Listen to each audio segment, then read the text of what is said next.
Hey, advice for the big emotional come downs that happens with ND kids?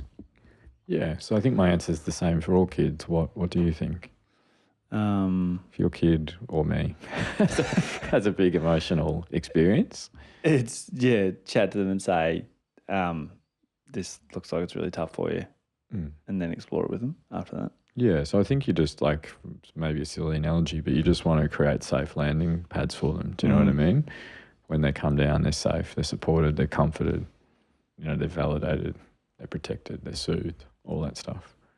But I stuff this up heaps, like simple stuff, like, if you're splashing water in the bath and out of the bath and stuff, having like an awesome time, and then they do these like hot laps, even in the middle of winter, like Rudy Nudie, like hot laps around the house, and we all shout about it and all this stuff. And we'd ask her not to splash, and she runs back in and falls over and hurts herself, and we're like, we told you not to splash. Did that last night. But you know what I mean? And she's like crying, and it's awful. Why do we do it? And I sat with that for 2 days about did you? Just like, I don't see it. I'm like, well, I told you. Like, don't do it. Like, that's what, and then they do it. I'm like, yeah, I know you know sing that rhyme. Exampling of like me stuffing it up, but they're just so overwhelmed by the the pain and the whatever experience that they've just had, that they're not sitting there going, oh yeah, cool, you're right, actually. There's a lesson in there. It's more the baiting. One of them will get onto like a little song or a ditty they're singing, and they'll pull the other kid in, and they'll say their name in the middle of the song, and I'm like, I don't think she likes that. And then one will react like she's not liking it. I'm like, I wouldn't do it again. And they do it again. And then the other one goes, and I'm like, I gave you had a lot of warning. It's so bad. So do you want a hot tip? What? What do you want them doing instead?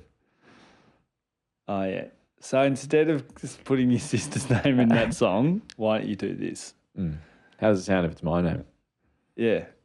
All right. But you know what I mean? No, like, I'm doing it wrong, but I'm just it's really good. Throw the water on this part on the wall that the bath's next to.